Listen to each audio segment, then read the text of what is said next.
I woke up while nature was sound asleep, so I could marvel at its kingdom. I strolled through its lush gardens and saw every little wonder up close. Here, you can dance with giants, discover a feast for the eyes, and a feast for the appetite. Walls that hold heroes' stories told me of their bravery, while sacred places blessed my journey. I roamed places that stood the test of time, and others that were there since the beginning.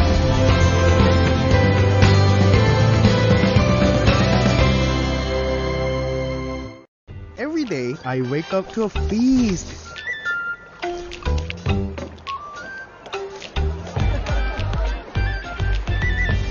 Where I can sink my teeth into history.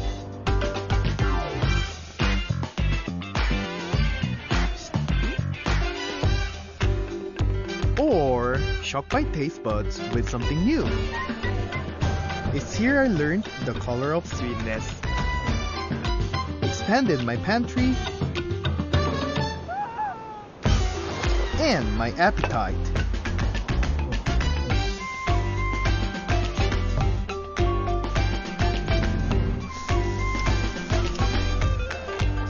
Every next bite only leaves you hungry for more.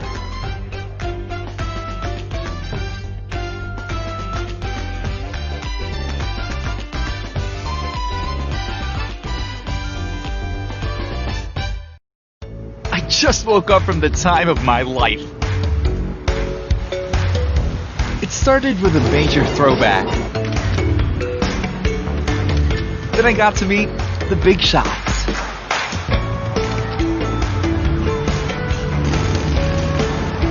I found a sweet spot between cultures and hung out with the artsy crowd. I even picked up a few things along the way. After that, things kicked into overdrive. It started with a whirlwind through the streets, an unforgettable eats, a celebration of flavor in every bite, and an epic new party at every turn. The best thing about it here, the good times are never over.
Mabuhay! You're now boarding GPSTV. I'm Aya Fernandez, your online travel buddy.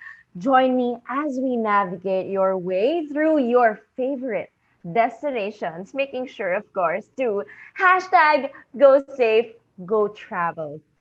Technology plays an important role in the world of tourism and travel, diba? Let's get that straight. And more so with the introduction of the internet, nako, everything can now be done online. Lalo na nung nagka-quarantine, di ba? Na-prove natin yung lahat from booking your airline and accommodations to coordinating your itinerary for your next trip, di ba? Lahat yan, magagawa mo na yun with the help of the internet. And lalo na ngayon, lahat kailangan pre-booking lahat, di ba? And it has also sped up operations and helped the traveling process become much more enjoyable and efficient. Yun talaga yung word na kailangan natin, efficiency. We can say that large hotels and smaller companies and communities also benefit from these technological innovations. And with innovation, meron din tayong responsibility for conservation and preservation. Di ba? Lagi naman ganun. And aside from applications and gadgets, ano-ano nga ba yung mga innovations na nakatulong sa pag-boost ng turismo sa ating bansa? Let me call on our online techie buddies for today's episode. Our first guest, he is the General Manager of Guide to the Philippines. He is the ultimate source Guide to the Philippines is the ultimate resource to discover unique local experiences in the Philippines through our travel guides and tours. Kailangan yung makita yung IG page at website nila, guys. It's just, patikim lang yon. Let me call on Mr. Rabby Vincent Ang. Hi, Aya. Mabuhay po, magandang hapon. Hi, good afternoon. Thank you for having me, and it's good to see you again. Napakaganda po dyan sa Benguet, yung inyong background. Yes, ito yung mga tanawin na namimiss na natin ngayong panahon ng pandemic, no? So this background is a flower farm in Benguet. Atok Flower Farm. Atok Flower Farm. Thank you, Sir Rabby. Our next guest, he is a lawyer from the Ateneo-based legal NGO Saligan. He graduated with a degree in math from Ateneo and law at UP. He is one of the founders of Solar Solutions and a member of the board of directors. Atty Aison Garcia. Good afternoon again, everyone. Thank you for having me. Thank you for being with this group, no? Tourism ang ating. And I'm very much excited to hear from your perspective about tourism, lalo na ngayon in the new normal. Let's move on to our next guest. He is a civil engineer and a housing developer, a former program head of DILG 50 billion informal settler families resettlement program, and currently the head of the latest Department of Agrarian Reform program, the Balay Farmers Housing. He is here to talk about this innovative program and how it can help our farmers and the country's tourism program. So pasensya na po dun sa 50 pesos. Again, that's 50 billion. Engineer Bobby Gavina. Yes, good afternoon, Aya, and thank you for having me, and welcome everyone. And I hope I can bring you a new insights on the housing program for the farmers, and I hope it will help our economy and also the tourism as a whole. Nako, for sure po, Engineer. Marami kami matututunan sa inyo. Now, let me call on our last but not the least guest. He is a Filipino designer of e-trikes and a computer engineering professional. He was one of the finalists in the Asian Development Bank design competition for e-trikes. His innovations are focused on livelihood through electronic carts. Engineer Emmanuel Fernando S. Ibay, or Engineer Noel. Hello, good afternoon. Thank you for that very nice introduction. Good afternoon, everyone. I hope to also give some insights on basically the industry that is blooming right now because of moving forward with technology.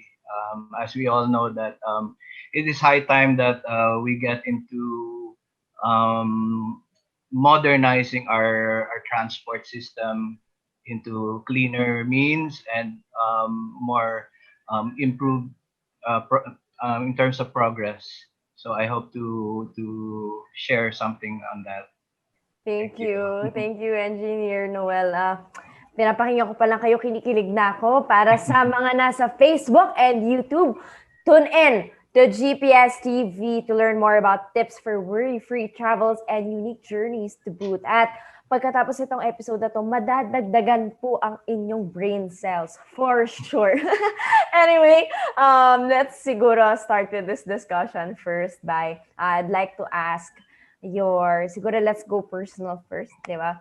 How do you define, how did you start a career in technology?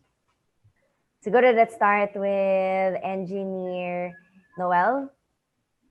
Okay. Well, the dictionary defines technology as a practical application of scientific knowledge. So in the basic sense, in the simplest form, technology is the use of tools to more conveniently fulfill goals. Now, in a way, no matter how high-tech you become, you're just basically using a tool to further a goal, an objective. So use of the wheel or even use of glasses to see better, that's a technology. So that's how I define technology, making practical use of science. Yeah, but kayo po, Engineer Noel, paano po kayo nagsimula? How I started? Actually, I was into the automotive industry before, so I had I was into car audio, car electronics, modifying cars, customizing, and that's how I got interested in transport. Then since I also deal with computers, that's the melding of the technologies there. So yung how to relate the computers with automotive technology, that's how I got into electric vehicles. I was offered a venture with an EV company, so I took it as an opportunity to get into the new stuff. So nice. And then eventually you landed on working with e-trikes. Yes. Galing. How about you, Attorney Aison? Paano po kayo nagsimula sa technology career? Yeah. Well, interest in technology started very young pa, no? Yung sa bata pa ako, I like to invent things, customize. Yung halimbawa, bulb sa bahay, hanggang napagalitan ako ng nanay ko kasi muntik nang masunog yung bahay namin. Stuff like that. So I'd like to explore things and try to know how things work and how to apply it to everyday life, no? Kagaya ng sinabi ni Engineer Noel, may ganun talaga ang technology, learning from the hard science and making it simple enough para magamit ng ordinary people, no? Like the communities that are marginalized, hindi nila masyadong na ha-harness yung mga resources nila. So yun, then I studied math, and then yung background ko sa mathematics helped me in problem solving and in trying to organize my thoughts and knowledge para magkaroon ng solution yung mga ordinary problems. Saka para po hindi kayo nagsusunog ng bahay, Attorney. Pero paano po yung brief kwento on your shifting to solar solutions?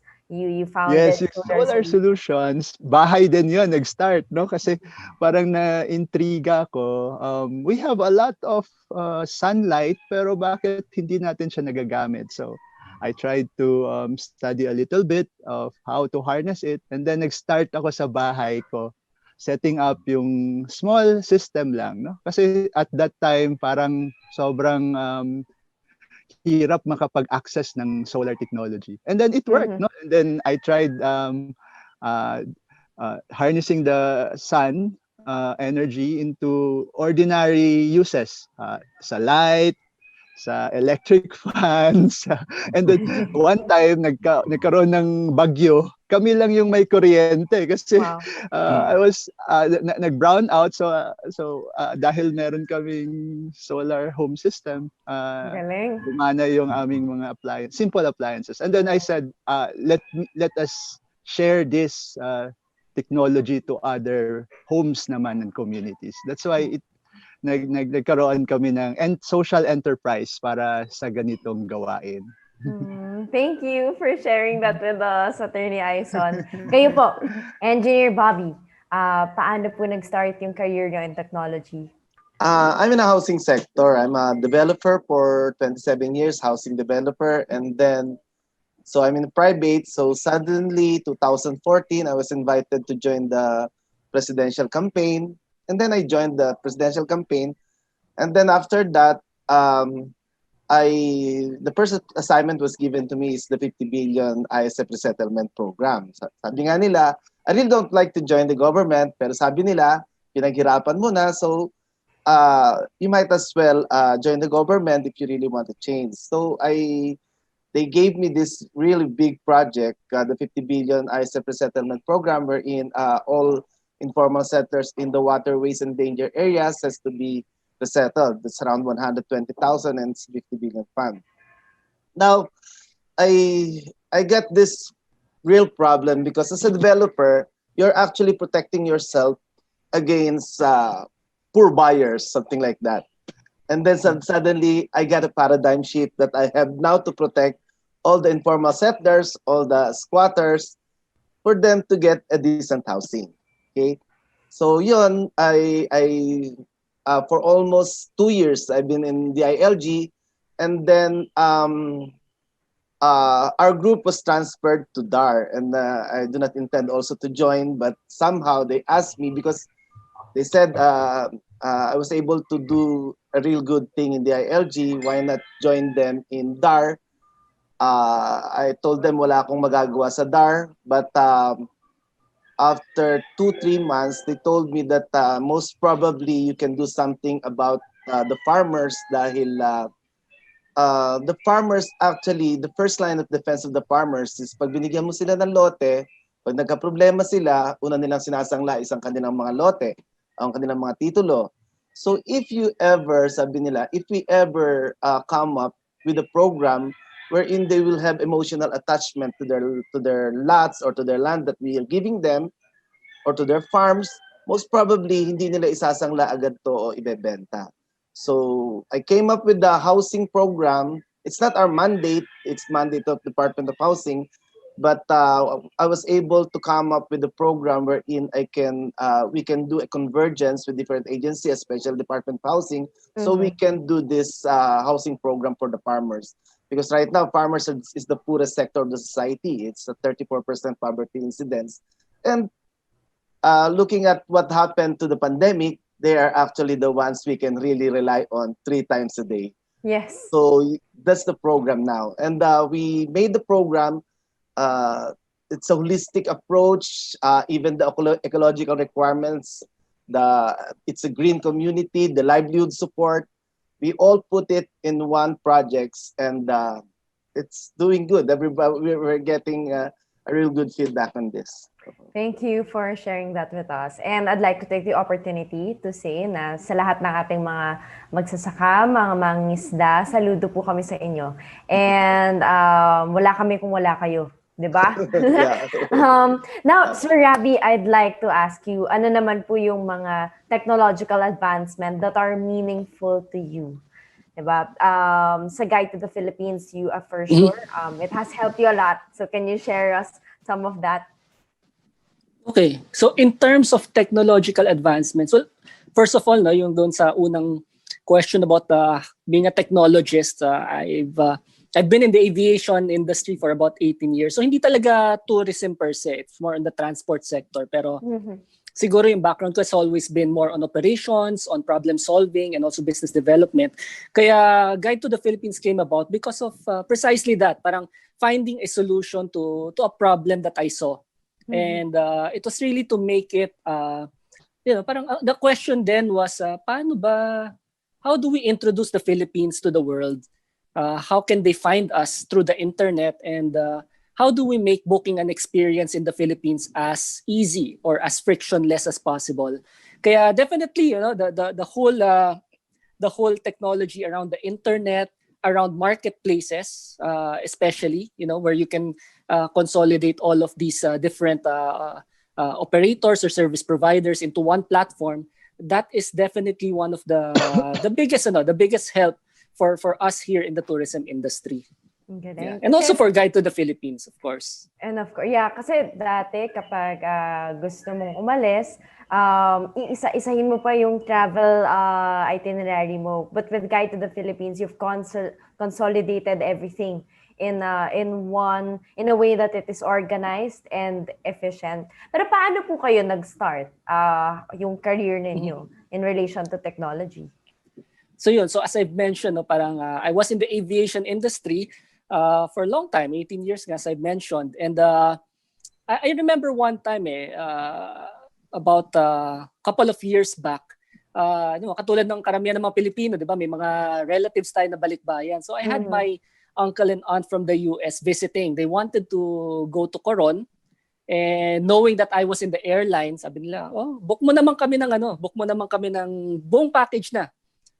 We want accommodation, tours, etc. Ayaw na nila mag-isip. Basta ito na lang yung budget namin, bahala ka na. Ginawa po kayong travel agency. Yes, ginawa akong travel agency. No? So now I did not have too many contacts pagdating sa tourism. So I tried, doing my own research online. And I just found it a little difficult kasi parang you had to go to so many different websites to find out what's available. And then you have to find a tour operator that's reliable. So medyo mahirap, especially when all you have to rely on is maybe a Facebook page, di ba? And then you have to make a bank deposit. Hindi mo alam kung reliable ba to, di ba? Baka itatakbo lang ba yung pera. So maraming ganong factors eh. And that's when I realized, if we wanted Philippine tourism to grow, kailangan meron tayong way to make it presented in a way that's acceptable to a global audience, di ba? And we've seen it, I mean, marami namang marketplaces, marami namang other websites ng tourism for different countries, and we wanted to create that solution, di ba? And also to be able to allow yung mga local operators, whether maliit kayo or malaki, to join a platform para it now connects you to that global audience, di ba? And we're helping them to reach and connect to those travelers directly. Definitely, you became a louder voice for them. I can say that. And personally, I have observed that very much. Thank you, Sir Rabby, for that. Attorney Aison, what are the main objectives of your innovations?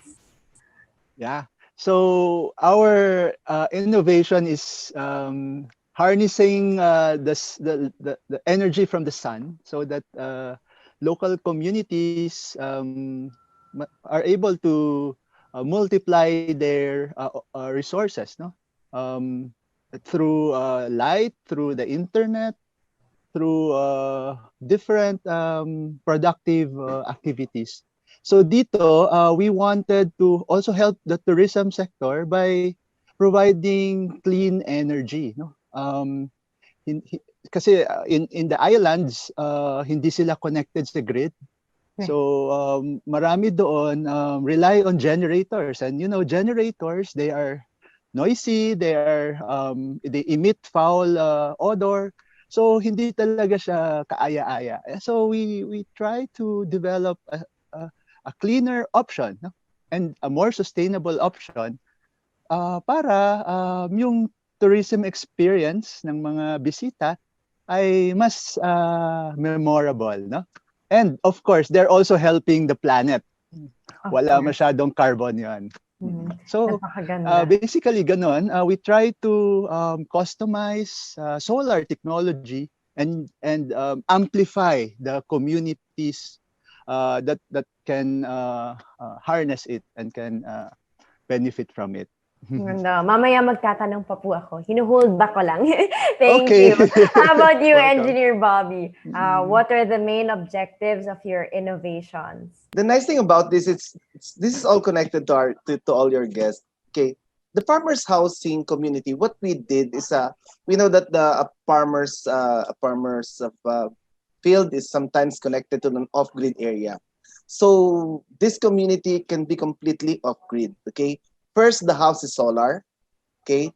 Second, we have the each housing unit has a backyard garden. We have the rainwater harvesting facility. The septic tank is actually made of biodigester, and then we have the water supply is made of a solar power pumping system that has drip irrigation, Nice. just to water their plants and also to give them the potable water. Mhm. The filtering of the potable water is also made of organic filtering. It's actually our project. We brought together all our projects to make it a real green community. Even the cement is a blended cement Ganda. that we're going to use. So it's almost a zero carbon footprint. And we even have accreditation from the Climate Change Commission that they're going to subsidize the project because it's truly compliant to ecological needs of the country. Engineer Bobby, sorry, for the benefit of everyone, kapag po sinabi niyong blended cement, ano po yung ibig sabihin nun? Okay, a blended cement kasi, they're kind of cement that's really harmful to the environment. We made sure that the kind of cement, it was a cement, we call it the ALC, ultra club lightweight concrete, that cannot be, I cannot really explain fully, but it's not harmful to the environment. All right. Thank you. Salamat po dyan. And kayo naman po, Engineer Noel, what Yes, are the main objectives of your innovations? Well, basically to introduce and promote alternative energy vehicles, no, very important sa atin ang transport sector. And well, we've been using gasoline and basically ancient fossils for fuel for a long time. It's a finite resource, so it's about time we wean ourselves from that, since the rest of the world is already doing electric vehicles. Tayo na lang medyo nahuhuli dito sa actually dito sa Southeast Asia, because our other neighbors like in Malaysia, in Indonesia, in India, in China especially, they're already going into electric vehicles. So we have medyo some limitations on that in terms of policy, in terms of even the education for the public in terms of electric vehicles. But we all understand, and it's very obvious to people, that there's a lot of benefits to alternative energy vehicles, no? And this is even related to industries like Sir Aison, the solar, we can, and all kinds of renewable energy. We can recharge our electric vehicles with solar, with wind, with biomass, with geothermal, and anything that doesn't really need fossil fuels, we can use in electric vehicles. And another benefit of electric vehicles is they're clean. They are silent, no, compared to the loud exhaust of even tricycles and motorcycles. And they're relatively safe because since they're silent, you are more aware of your surroundings. You're more aware of the noise and the sounds around you. So they're actually, in terms of tourism, they're ideal for tour buses and tour transport, because you can, especially if for example you're a tour operator and you have a tour guide, you don't need to raise your voice as much because the vehicle is silent, no, and there are no emissions that can hindi mabaho yung hangin. And with the new technology now, electric vehicles are very fast, and they have good performance already, and the technology is getting cheaper. In the start, actually, they were very expensive, but now, as with anything, you put enough thought and resources into that technology, they will eventually go down to the grassroots and become more widely available for everyone. So, like I used to be a tech. Well, I am a tech nerd, no. So, I devour information about all of this. I even made electric skateboards or electric scooters from scratch, Wow.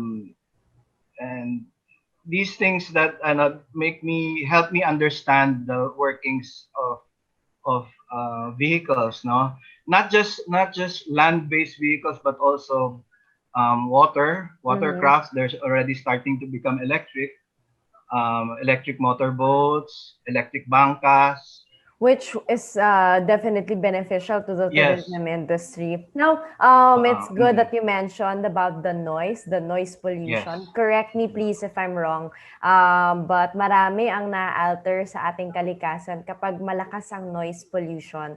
So, gaya na lang, Definitely. marami sa ating maraming mga animals nagko-communicate through noises. Ngayon na-alter yun guys kapag sa ating mga viewers, kapag masyadong maingay yung environment. Kaya mahalaga na tahimik tayo as much as possible. So, kasi baka yung iba sa ating viewers parang, ano lang naman yun ganun lang naman yung tunog Hindi guys, malaki yung difference niya. Tama po ba? Definitely, diba? because we don't understand different animals have different sensitivities in their hearing, and certain noises are really harmful for them. True. So Yun. if you want to, if you have a means of getting there that is silent, better, Yeah, better. Thank you. Sir Rabby, although nasagot niyo na yung tanong kanina pa kung ano yung main objectives ng inyong innovations, I'd like to ask you to break down for us, like, can you tell us how your booking website works? Kasi kanina nasagot niyo na po yung main objective niyo. So ngayon, break it down tayo. Okay. So our website, no, and do please visit it. It's called guidetothephilippines.ph. Madali naman siyang hanapin on Google kasi it's already ranking. Basically, parang ang components ng website namin is that one, we have a lot of travel articles. And we write a lot of content on things that you can do in particular locations. And we're not just talking about yung popular destinations. Actually, one of the thrusts of Guide to the Philippines, and also I guess in relation to yung sustainability, parang sustainability background of this discussion, no? Parang we want to promote the lesser known destinations, di ba? And we write about that. And we just not write about that. We also talk with the local tourism enterprises and bring them on board the platform para ma-offer nila yung services nila, 'di ba? So kung gusto mo pumunta ng Zamboanga, 'di ba? Maganda pala yung tour doon, hindi natin alam yung mga when you go to the mangroves there, no? Or maybe go to Tawi-Tawi, 'di ba? Hindi mo alam kung paano mag-book doon. So now we're enabling that. And that's the booking part of Guide to the Philippines. So when you go there, it's a very easy website to navigate. You can do your filtering, whether by destination or by type of activity, and you get to see whatever service you need, whether it's transfer, car rentals, or day tours, or even a whole package. So those are the products that we have on our website. And finally, parang we're also fostering a community. Although this is not up yet, but we're getting all of these different travel writers on our website para they can also offer their own perspective. So whether it's a blog or a vlog, I don't know, maybe you, Aya, you'd like to do a vlog on the site. Parang kasi we feel that as Filipinos, parang malayo pa yung mararating ng Pilipinas in terms of tourism. Yes. If there's a silver lining to this pandemic, it's that we haven't reached a point na we rely so much on tourism to the point, for example, like Thailand, na parang pag nag-down ng tourism, sobra tayong down. Of course, the industry is really down. Of course, I mean everybody's affected. But at the same time, parang there's that opportunity, 'di ba? Pag nakilala ang Pilipinas, we can rebound, and we can rebound in a much more, in a much better way, and hopefully also in a much more sustainable way. By distributing guests not just to Boracay and Bohol, but also to all these other destinations.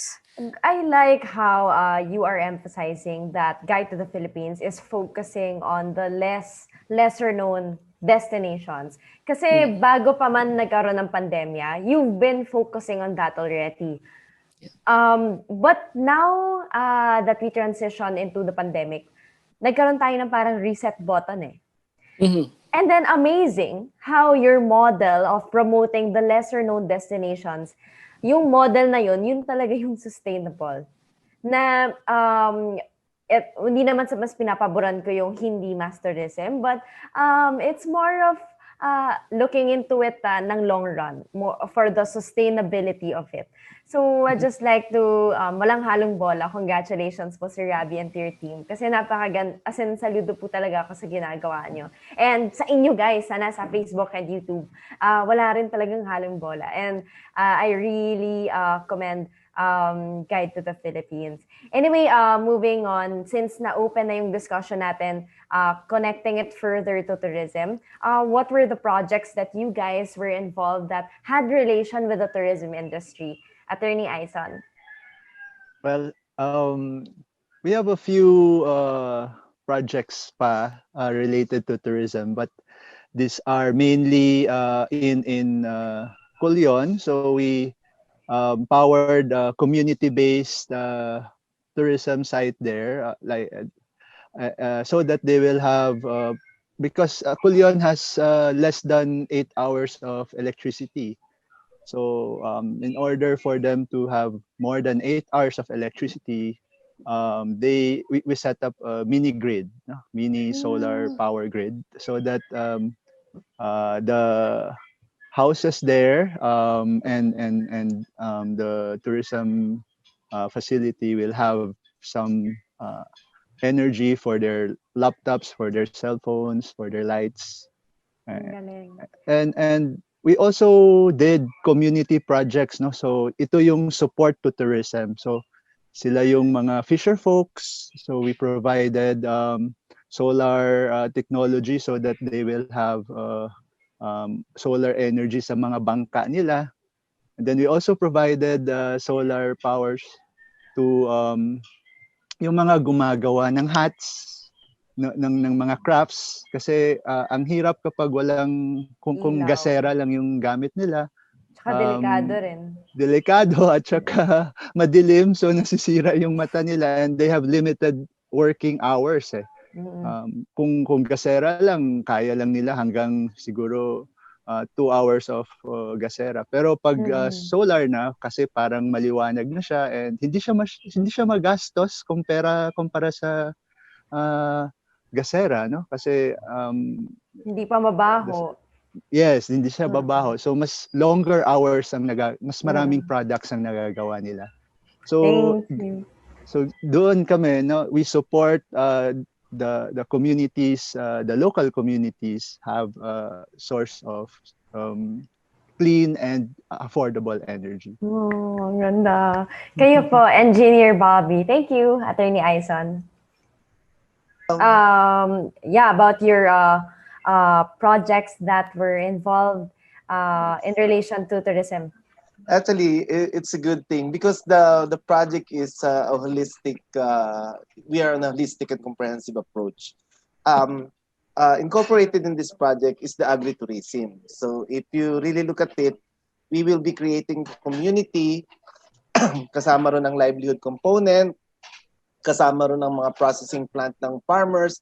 We are actually putting them in one community, give them houses, give them the processing plant, their trading post, the marketing post, and even the housing itself is already a something that you can really visit with. Kasi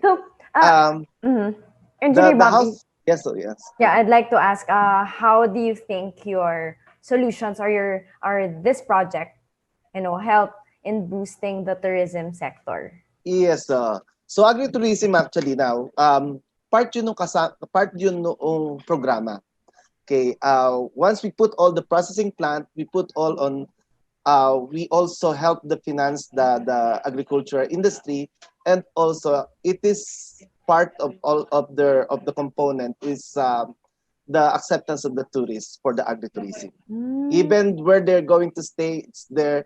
We'll be starting at this first pilot project, and then for the next year it will be around 14, and we are looking at 79 sites for the next 2 years. This is actually the next big thing in the housing, agritourism, and the convergence of different agencies up to the private sectors. As you can see, the housing component is the one actually being paid by the farmers. The land is free. The land development will be given by the private sectors. The livelihood components and all the other components, even agritourism, will be given by different government agencies. So the house itself is even subsidized by the Climate Change Commission. So they will probably just pay around, for a 1 million worth of house, they'll just probably pay around 1,000 a month. Wow. So just imagine how many people will go here looking at the whole community, which is completely off grid. There's no need of infrastructure that's needed to be there. Everything is off grid. Everything is solar. Everything. So just by itself, it's already a tourist wonder. And also, Engineer Bobby, it's beautiful how it is very replicable in other communities. Yes. Yes. Thank you. Thank you so much. Yung, sorry, hindi ko ata natanong pa yung communities, yung location po. Okay. The locations are actually located, what we are looking at, we are in the Department of Agrarian Reform. We give away lands, the CARP lands, we call it the CLOA lands. What we are doing is, if there's a 200, say 50 hectare community of farmers, we put this housing community at the center, or at least within so the like, area. I meant the off-grid communities that you've mentioned. Ano po yung mga location nila? Yeah, we have here from okay, for the first 14 at 3. The first pilot is on the Mingan.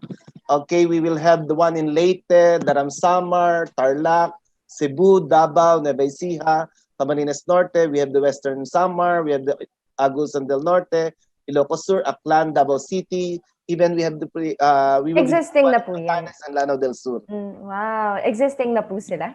Yeah, no, the first existing is the Umingan, Pangasinan. Yun, The rest na sinabi ko is on process na lahat ito. In fact, we already validated all the sites. We will look forward to that. Thank you. Yes. Kayo po, Engineer Noel. Your projects have relation with the tourism industry. Yeah. I was involved with the project before in distributing electric trikes to Surigao City. It was a pilot project by the city itself to try to integrate that into their public transport. So an NGO that we were partnered with, they had a building where they also set up a solar charging station for. I believe we had about 16 to 18 e-trikes there yata. And one e-trike can fit about 6 to 8 people instead of the normal tricycle that can only accommodate up to 4 people. So I was part of that project to introduce that the viability of having that as public transport. And naging okay naman siya. Then we also distributed e-trikes to Bulacan, to Nueva Ecija, and locally also. And we even joined mga shows and environmental events like Earth Hour, which are also tourist drawers. So that was also in relation to the tourism of these events.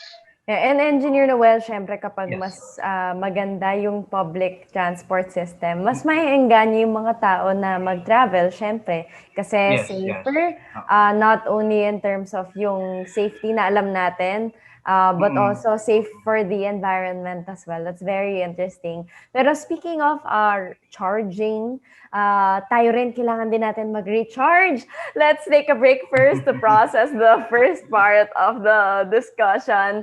Maraming salamat sa inyong lahat for that. GPS TV's Journeys will be right back.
Mabuhay! Welcome back! You're still with me, your online travel buddy, Aya Fernandez. Kayo pa rin ay nakatutok sa GPS TV. Now, let's move on to our discussion. Gusto ko kayong tanungin, siguro let's start with Sir Rabby. Tourism and hospitality banks on the riches of the land. Part of being a hospitable host is taking care of these riches of the Philippines. Now, how can you balance the development of these technologies and its environmental impact based from your experience? So the good thing with technology is that it allows you for better capacity management in the destinations. So for example, on our platform, if you are a major tour operator in an area, you can actually put a cap. Let's say attraction ka or tour operator, you can put a cap to the number of guests that you can allow on a particular day. Ba? And I think in terms of tourism as a whole, importante itong data, having that data. So for the sustainable front, one is capacity management. The second is, earlier I talked about how distributing yung tourists natin, not just to the main or the popular destinations, but trying to distribute them to the different, to the lesser known destinations. And another component of that is also, and I think ito very much related to our other panelists, no? Parang how do we develop yung other products that caters to the growing number of, how do you call this? Parang, I think yung term that they use now is woke, diba? Those the woke, generation, that the woke traveler, those who are actually traveling to a location and they want to, to do it in a way that's very sustainable, a way that is not disruptive, not just to the environment, but also to the local communities. So you can just imagine, no? Parang you have accommodations that's powered by solar. You go on a tour that's, on an e-trike, diba? Going to the community of farmers where you can do tourism. So all of these can actually be tied up together. Kasi I feel na, when we go back to normal, if we, if there's ever such a thing as normal again, in terms of tourism, it would be good to try to redefine ano bang klaseng experience yung meron ng mga turista when they come to the Philippines. And hopefully it's more than just, beautiful sights, but it's because of the experience with the people and the experience, connecting with the people and the environment in a sustainable way. That's very nice kasi as travelers, we can only do so much. We can only choose, we can only demand what we want. Siguro what you were saying, parang yung tinatawag nating mindful traveler dito sa GPS TV. Yes. Pero manggagaling talaga siya dun sa nag-o-offer. Diba? Kahit na dinedemand ng travelers na gusto namin sustainable, pero kung walang options, wala talaga tayong magagawa. Diba? Kung we are demanding a sustainable model, pero wala naman talagang existing, wala, we can only demand and we can only do so much. So that's why what you mentioned is very important. Thank you so much, Sir Rabby. Attorney Aison, kayo po. Although I don't want to frame it and demonize technology, but how can you balance the development of these technologies and its environmental impact? Yes. Basically, we want to promote technology that is local and that is also complementary to the community. So, for example, solar. We have a lot of sunlight and lot of abundant supply of this. No? So, to be able to harness this so that the communities will be will earn more, will be able to do more productive stuff. That is harmonization. So for me, it all starts with the community and the values that they have. And if they are well aware of climate change, of the environment, then I think any technology, as long as it will harmonize with the community's needs in environment, it will be good for them.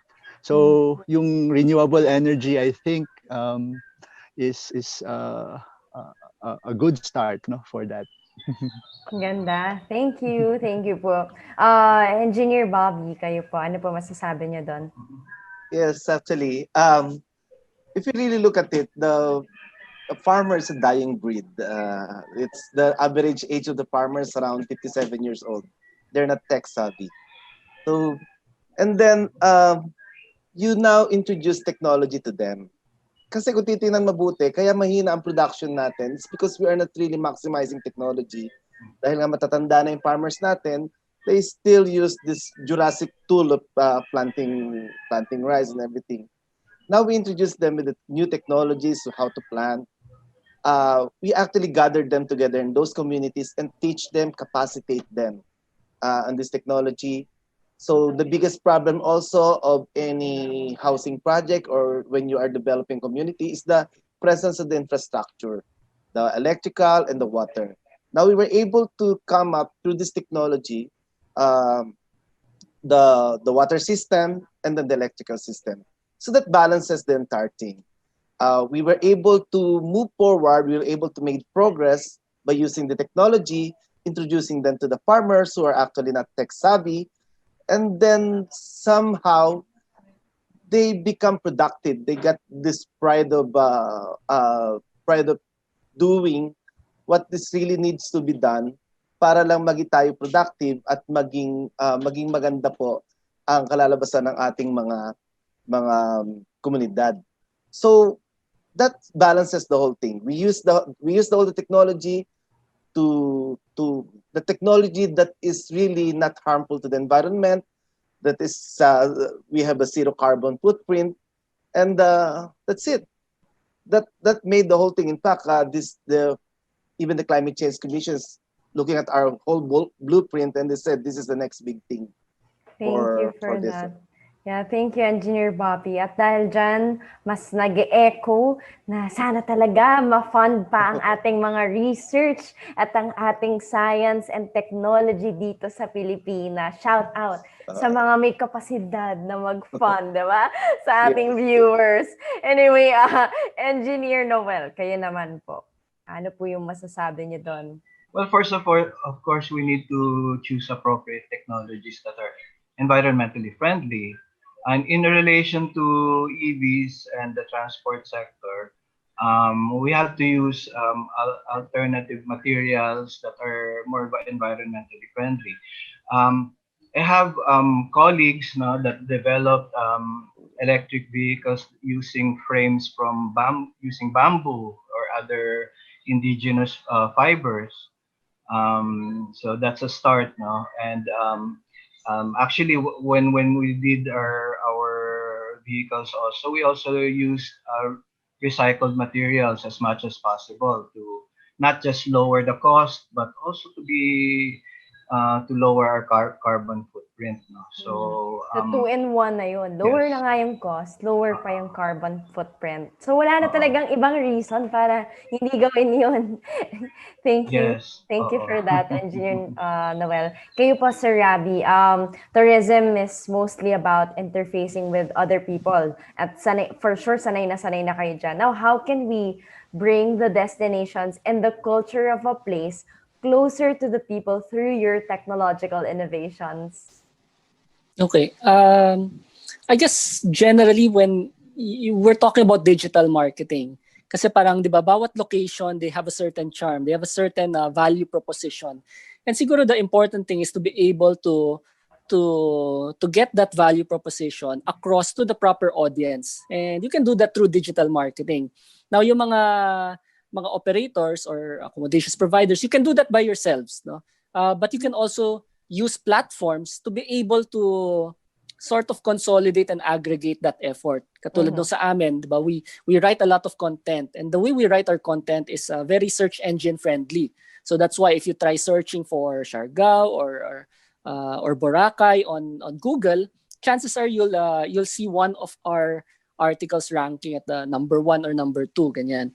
And this is how we sort of help get that across. We use digital marketing principles, you know, the latest ones, and the way we build our website is very SEO friendly as well, so that we can reach the proper audience, diba? Kasi maybe surfers ang habol mo because of Siargao, you're from Siargao, then you actually can now connect more directly, more relevantly to the surfers all over the world, diba? Same naman if you're offering yung mga adventure tours naman, other sort of adventure tours, diba? So that's one of the things that we can leverage yung technology right now. At saka ang maganda pa po dun sa website nyo, syempre alam ko na yung Guide to the Philippines. Thank you. Sir Rabby, to add to that, ang ganda sa website nyo, kasi let's say I'm just for surfing.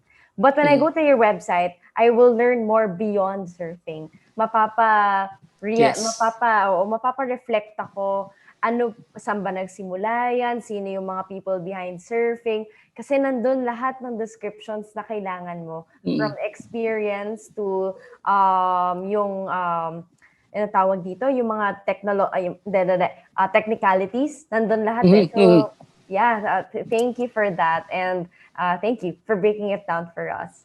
Attorney Aison, kayo po, paano po they bring closer ng inyong technological innovations yung culture of a place to the people? Of course, yung sa amin naman, it's the energy. So, yung power of connecting people, powered by solar. No? So yung internet, so with solar power by mga far places, they can already connect to the internet because they already have energy there, no? Through the solar power. Makaka-Facebook na sila. Nakakataba po ng puso how, kasi tayo dito sa Metro Manila, sometimes we take it for granted kasi yung wifi halos kahit although mabagal, kahit saan meron kaya minsan natitake for granted. Pero yung as simple as nagkaroon lang sila ng kuryente to get Wi-Fi, it means a lot and it has changed so many lives. Thank you for that. Engineer Bobby, kayo po. Yes, actually, part also again of the program is to capacitate these people even to the technology side. We teach them how to market their product because we'll be giving them processing plant, the farm machineries, the real modern farm machineries, so that they can really maximize all their produce. And then this technology that we're teaching them is we're teaching them how to connect to the market, to the right market. In fact, we even connect them to the institutional buyers.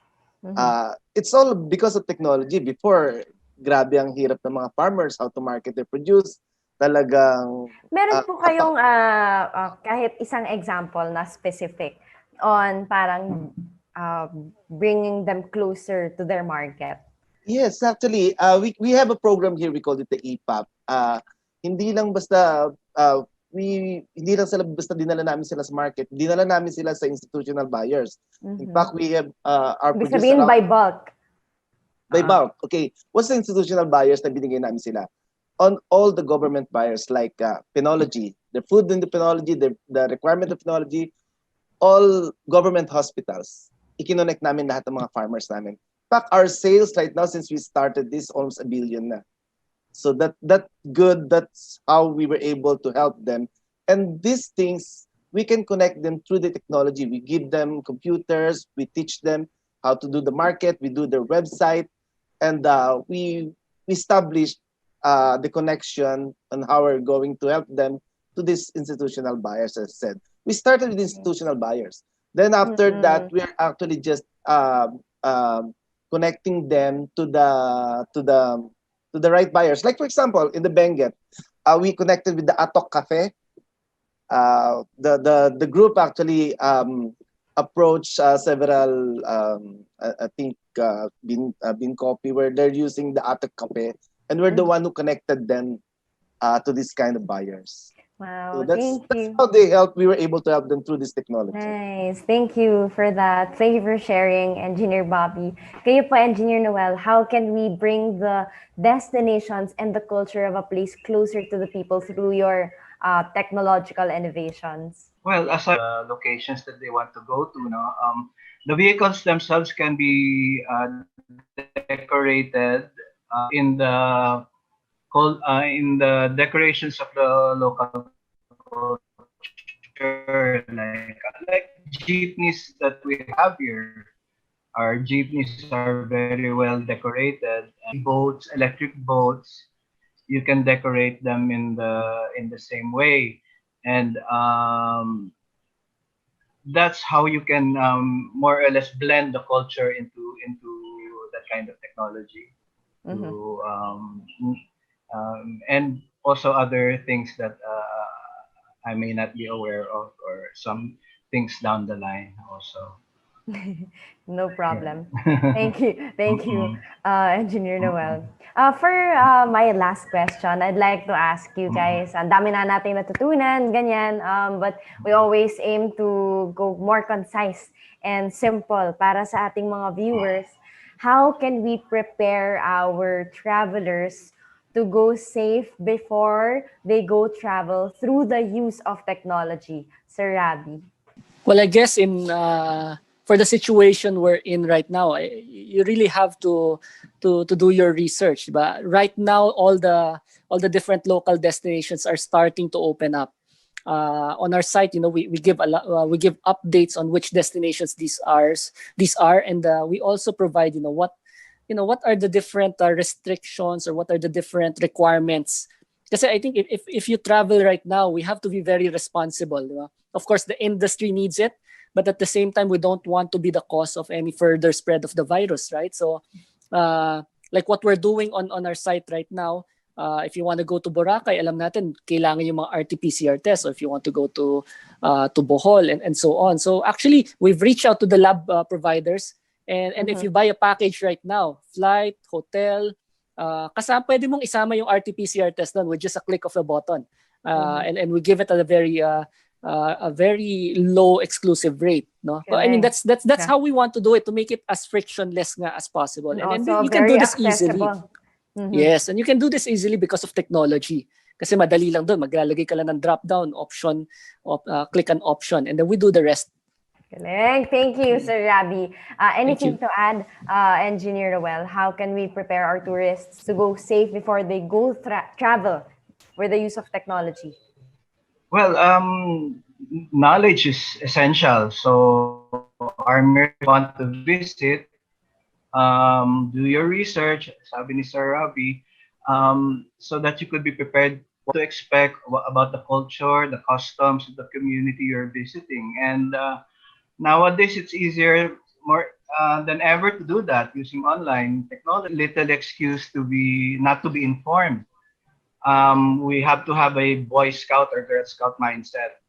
Always be prepared to travel to a different place. Think about your clothing, your food, your drink, medical and safety supplies, and travel as minimal as you can. so that you can also absorb the place and you're visiting the culture, the vistas, the climate, the flora and Fauna. but most especially to have fun. Then in our case also we try to meet them halfway by we designed Egypt to be compatible with PWDs. So that's one of the things that we can do to make it safe for them. To be more to have more room, to be more accessible in terms of going on and off. So those are the technologies that you can apply to the transport sector, not just to electric vehicles. Yeah. Hindi lang tayo naging safe in terms of the public health situation, but also being more inclusive with the PWDs na brothers and sisters. Thank you for that, Engineer Noel. Kayo po, Engineer Bobby. Yes, we try to be. Let's all try to be proactive in on the safety measures that we need to exercise kapag dumadalaw tayo sa mga ganito. In our projects, actually, we try to make it's like a COVID-friendly area. Talagang in place ang mga. In fact, we have rapid testing in the area just in case anybody will be visiting, because we will be expecting a lot of visitor and probably from the high places of government. And so we put everything in place wherein if the test is required, then if they have no existing swab test, we have everything ready there in the area. Nice. We welcome everyone, but we welcome everyone that is truly healthy. And Oo nga and naman. not a suspect of COVID infection. Thank you. We try to be more proactive and more sensitive on the signs of the times. Actions speak louder than words.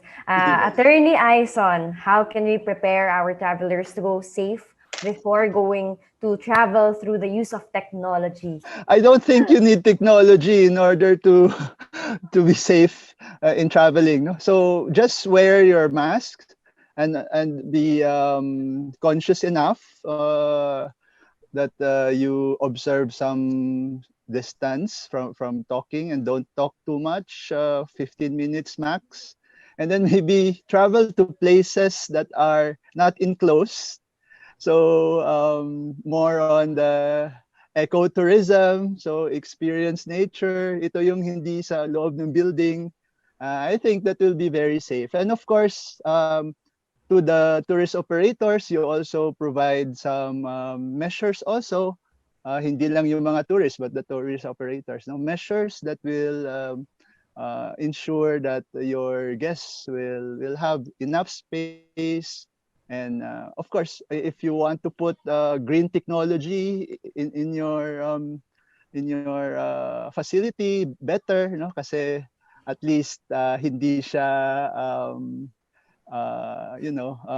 harmful sa health ng ating mga guests. Yes, thank you, Attorney Aison. Parang binasag tayong lahat ni Attorney Aison kasi parang sabi niya, sentido común lang yun, guys. Diba? Hindi nyo kailangan na complicated pa yan. Mag-mask ka kaya kayo ng mga nanonood. Wala na kayong excuse para maging pasaway kasi paulit-ulit tayo dito at nanggaling na mismo sa ating mga guests ngayon na as simple as breathing air, yung health protocols.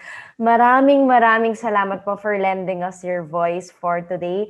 It meant so much that those information came from you. Like iba kapag galing mismo sa inyo na aming innovators. Now, before I let you go, meron po akong small favor. We have a GPSTV move na tinatawag. Pero simpleng-simple lang po yun na kayang-kaya nyong mas pagandahin. So when I say here on GPSTV, we always remind you to gagawin nyo lang tong hashtag sign. Hashtag go safe, go travel. Safe. Go travel. Tapos, go Philippines. Go Go travel. Go Philippines. Philippines. Soar high. Soar Soar high. high. Yan, okay. Isa pa, kunwari hindi po Yes. tayo nag-practice. Yan. Dito sa GPS TV, together with our innovators, techie online buddies, we always remind you to hashtag Hashtag. go safe, Hashtag go Go safe. Go safe. safe. go travel, Go Go travel. go Philippines, Go Go Philippines. Philippines. Soar soar high. high. Soar high. Yay! Thank you so much. Mabuhay po kayo, Sir Rabby, Engineer Noel, Thank you. Engineer Thank you. Bobby, and Thank Atty you. Aison. Maraming salamat po for your time, Salamat. knowledge, and wisdom, lalong-lalo na. Maraming salamat po and more power. Ngayon, sa ating mga viewers, thank you so much to everyone who joined in on the conversation.